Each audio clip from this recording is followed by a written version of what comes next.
Horton Hears a Who by Dr. Seuss.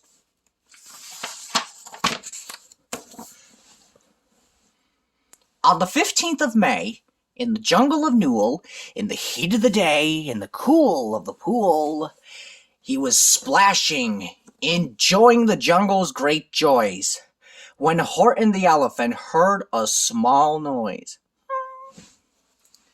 So Horton stopped splashing. He looked toward the sound. "That's funny," thought Horton. "There's no one around." Then he heard it again, just a very faint yelp, as if some tiny person were calling for help. "I'll help you," said Horton. "But who are you? Where?" He looked and he looked. He could see nothing there, but a small speck of dust blowing past through the air. "I say," murmured Horton, "I've never heard tell of a small speck of dust that is able to yell. So you know what I think? Why, I think that there must be someone on top of that small speck of dust.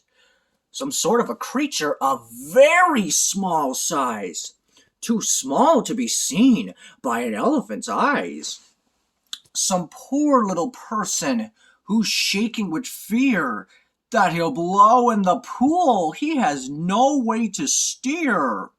I'll just have to save him because, after all, a person's a person, no matter how small." So gently and using the greatest of care, the elephant stretched his great trunk through the air. Then he lifted the dust speck, carried it over, and placed it down safe on a very soft clover. "Humph!" humped a voice. 'Twas a sour kangaroo, and the young kangaroo in her pouch said, "Humph!" too. "Why, that speck is as small as the head of a pin. A person on that? Why, there never has been." "Believe me," said Horton, "I tell you sincerely, my ears are quite keen, and I heard him quite clearly. I know there's a person down there. And what's more, quite likely there's two, even three, even four, quite likely a family for all that we know, a family with children just starting to grow. So please," Horton said, "as a favor to me, try not to disturb them. Just please let them be." "I think you're a fool," laughed the sour kangaroo, and the young kangaroo in her pouch said, "Me too, you're the biggest blamed fool in the jungle of Newell." And the kangaroos plunged in the cool of the pool. "What terrible splashing!" The elephant frowned. "I can't let my very small persons get drowned. I've got to protect them. I'm bigger than they." So he plucked up the clover and hustled away. Through the high jungle treetops, the news quickly spread. "He talks to a dust speck. He's out of his head. Just look at him walk with that speck on that flower." And Horton walked, worrying, almost an hour. "Should I put the speck down?" Horton thought with alarm.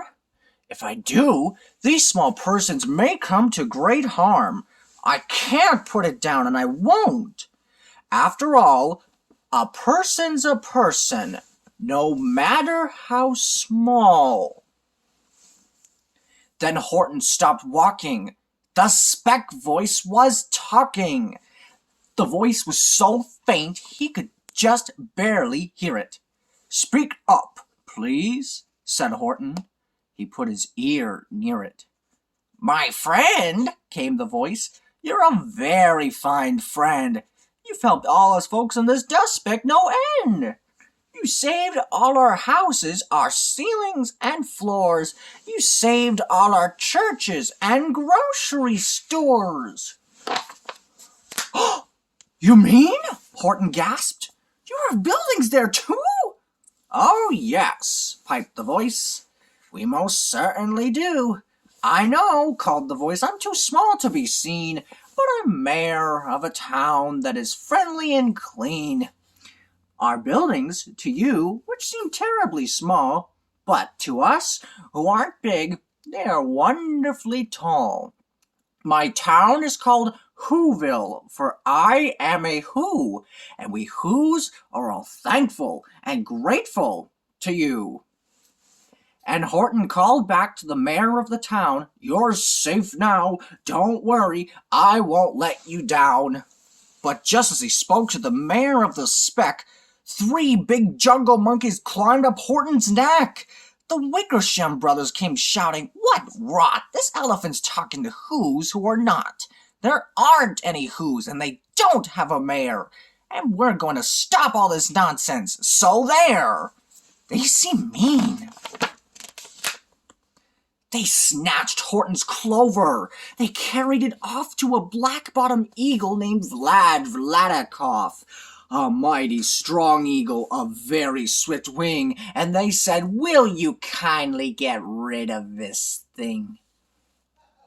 And before the poor elephant even could speak, that eagle flew off with the flower in his beak.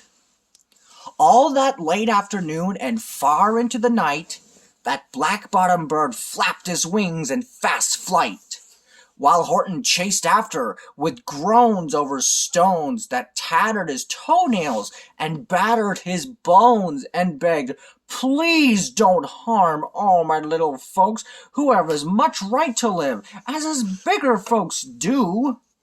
But far, far beyond him, that eagle kept flapping, and over his shoulder called back, "Quit your yapping! I'll fly the night through. I'm a bird. I don't mind it. And I'll hide this tomorrow where you'll never find it." He's a meanie.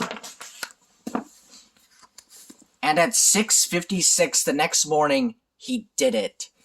It sure was a terrible place that he hid it. He let that small clover drop somewhere inside of a great patch of clovers 100 miles wide. "Find that," sneered the bird, "but I think you will fail."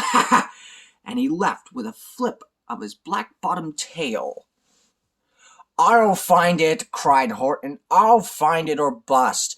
I shall find my friends on my small speck of dust." And clover by clover by clover, with care, he picked up, searched them, and called, "Are you there?" But clover by clover by clover he found that the one that he sought for was just not around.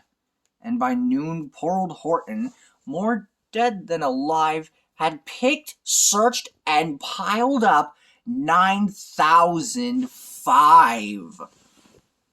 Then on through the afternoon, hour after hour, till he found them at last on the 3,000,000th flower. "My friends," cried the elephant, "tell me, do tell, are you safe? Are you sound? Are you whole? Are you well?" From down on the speck came the voice of the mayor. "We really had trouble, much more than our share. When that black-bottomed bird he let go and we dropped, we landed so hard that our clocks have all stopped. Our teapots are broken, our rocking chair's smashed, and our bicycle tires all blew up when we crashed." "So Horton, please," pleaded that voice of the mayor's, "will you stick by us Whos while we're making repairs?"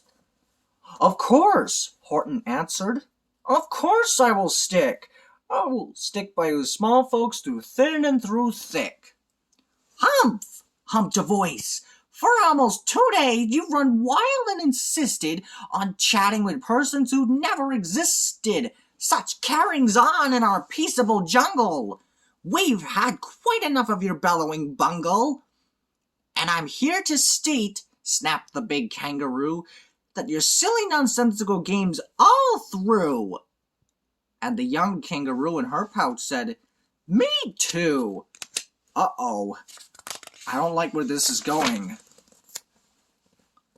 With the help of the Wickersham brothers and dozens of Wickersham uncles, Wickersham cousins, and Wickersham in-laws who survive engaged, you're going to be roped and you're going to be caged. And as for your dust speck, ha!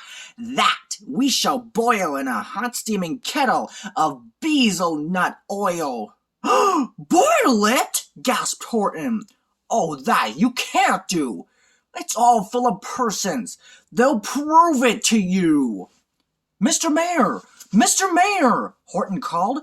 Mr. Mayor! You've got to prove now that you really are there.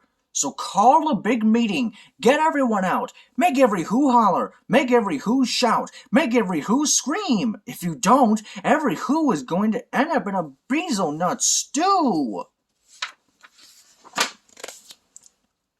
And down on the dust speck, the scared little mayor quick called a big meeting in Whoville town square.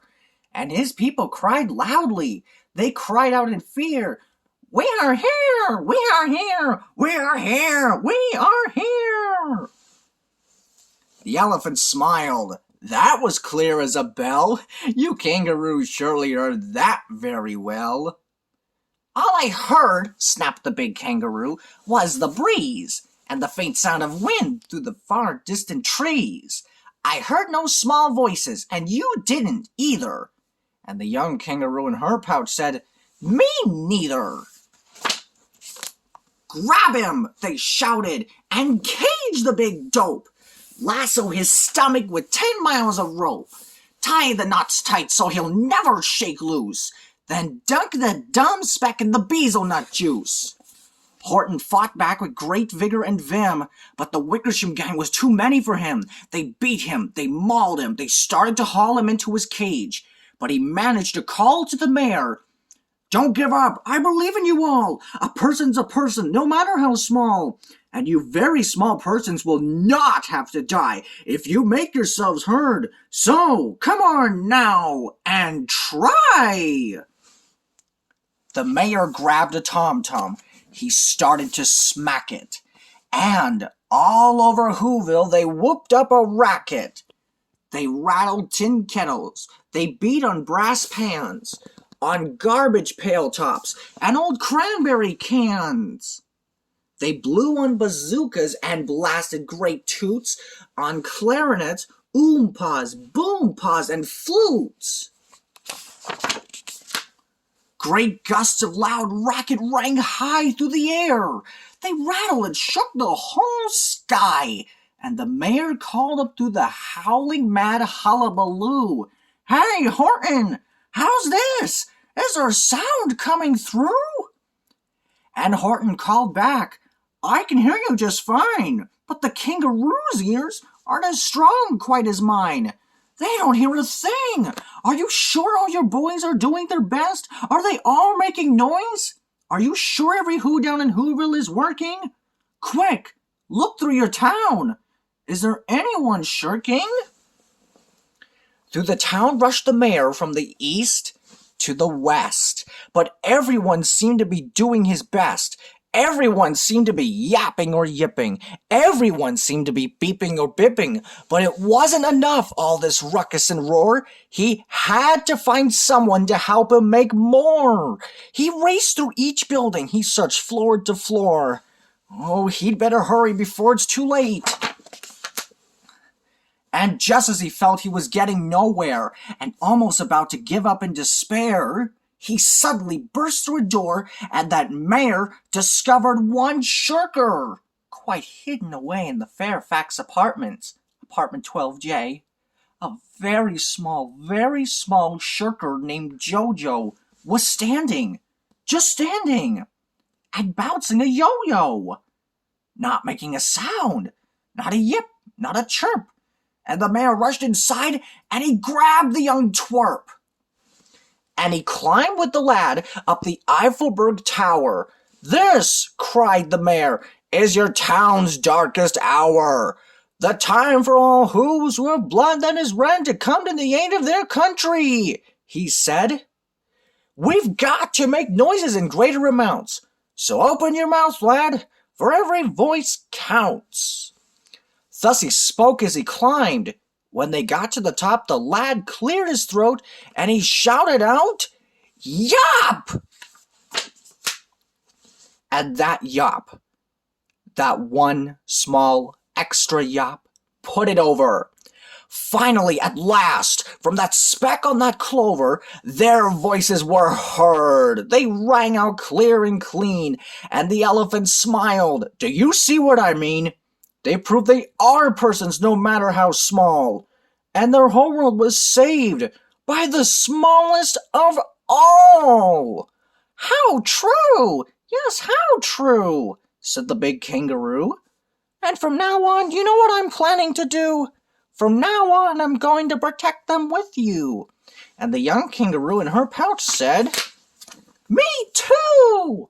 From sun in the summer, from rain when it's fallish, I'm going to protect them, no matter how smallish. The end.